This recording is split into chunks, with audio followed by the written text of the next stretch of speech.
আজকে আলোচনা করব কাউন্ট ক্যালকুলেশন নিয়ে। তো দেখি প্রশ্নে কি বলছে যে স্পিনিং একটা গুরুত্বপূর্ণ বিষয় লাগে কাউন্ট, যে সুতার কাউন্ট জানা আর কাউন্ট কীভাবে ক্যালকুলেশন করে। যে দেখুন ওয়ানলি সুতা, ওয়ানলি মানে কি 120 গজে কিন্তু এক লি, তো এটা বলতে হবে। এক লি মানে এখানে বুঝেছে 120 গজ, তাহলে 120 গজ কটন সুতার ওজন 2.16 গ্রাম হলে তার কাউন্ট কত এবং ওই সুতার ব্যাস কত, যে সুতাটা কতটুকু মোটা তাই লেগে ব্যাস।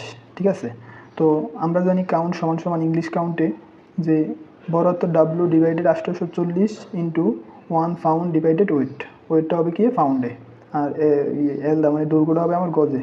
তো এক লি মানে কি 120 গজ ডিভাইডেড 840 ইন্টু 1 পাউন্ড, মানে 1 পাউন্ড মানে কি 453.6 গ্রাম। ঠিক আছে, যেহেতু এটা আমার গ্রামে দেওয়া আছে এই জন্য আমি এটাকে গ্রামে নিয়ে নিছি।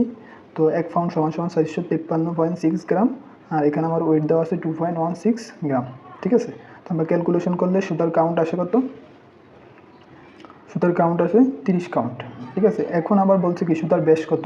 তো সুতার ব্যাস বের করার একটা সূত্র আছে, ব্যাস সমান সমান ব্যাস মানে কি ডায়ামিটার, তো এটাকে আমরা ডি দ্বারা প্রকাশ করছি, সমান সমান 1/28 কাউন্ট। কাউন্ট মানে এখানে সিঙ্গেল ইন্টিগ্রেট সিস্টেমে ইংলিশ কাউন্ট। ঠিক আছে, তো আমরা ক্যালকুলেশন করলে 1/28 কাউন্ট 30, তাহলে আমাদের ক্যালকুলেশন করলে সুতার ডায়ামিটার আসে কত 0.0065 ইঞ্চ। এটা হলে কি আমার সুতা ডায়ামিটার, মানে সুতাটা কতটুকু গোল আকার যদি আমরা চিন্তা করি তাহলে সুতাটা কতটুকু মোটা। ঠিক আছে, তো আশা করি সবাই বুঝতে পারছেন এই বিষয়টা, যে সুতার কাউন্ট কীভাবে ক্যালকুলেশন করে।